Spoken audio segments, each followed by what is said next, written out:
আহা হা হা। আচ্ছা মোর কথা হলো এই বাঙালি গো খেলতে যাইতে কইছে কোন হালায়? তানজিম হাসান ডাক, টনটন কুমার বাস। এই দলের জন্য এই দুইজনই তো যথেষ্ট। শান্তর কথা একটু পরে বলে, এই দুইজনই তো যথেষ্ট। আবার শান্ত যে কয়টা রান করছে এর জন্য তো 10 বছর ক্যাপ্টেন্সি পাক্কা। আরে এদেরকে যদি খেলতে না দিয়া, এদেরকে যদি দিয়া হাল চাষ করতে, বর্তমানে মানুষে দান ফালাইতে আছে, বর্তমানে মানুষ হাল চাষ করতে আছে, তাহলেও একটু রেমিডেন্স বাড়তো, দেশের একটু উপকার হতো, অর্থনীতিটা একটু উন্নত হতো। আর ওদের দিয়ে তো অর্থনীতি তো ডাউন গেছে, বাংলাদেশের বাণিজ্যটাও ধ্বংস হচ্ছে। আবার আছে আমাদের কানা হাসান বাল। এই কানা হাসান বাল নামছে 15 ওভারের সময়, সে 15 ওভার সময় ঠেকাইতেছে 10 বলে 8 করছে। টনটন কুমার বাস সে করছে 25 বলে 16। এবং এই যে তানজিম হাসান তামিম ও করছেন 3 বলে 1 ডাক।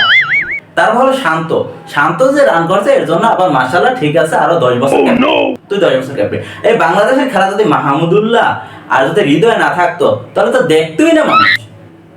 প্রত্যেকটা দিন এই হৃদয় ছেলেটা খেলে এবং মাহমুদুল্লাহ আজকে দুর্ভাগ্যজনক আউট হয়ে গেছে। কিন্তু বাকিগুলো কি করছে, যেই খেলা দেশে অস্ট্রেলিয়াতে এটা 10 ওভারের রান, কপাল ভালো যে অনার আর হেড আরো বেশি মারে না, তাহলে তো 8 ওভারে জিতে যেত। ভাই তোকে খেলতে কইছে কেডা, তোরা যাই ধান চাষ কর।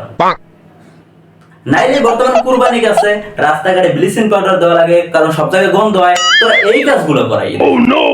তোকে খেলতে কইছে কেডা? খেলে বাংলাদেশের মানচিত্রটা একদম ধ্বংস করে ছেড়ে দিয়েছে। জার্সির উপরে একটা টাইগারের ছবি লাগাইতেছে, আসলে মাঠে নামে করে ম্যাও ম্যাও বিলয়ের মতন। এই বিলয়গুলারে নিয়ে আবার মাঠে নামছে কতগুলো বিলয়। কানা দেখে না সোহে, ও কানা প্রত্যেকদিন খেলতে নামে।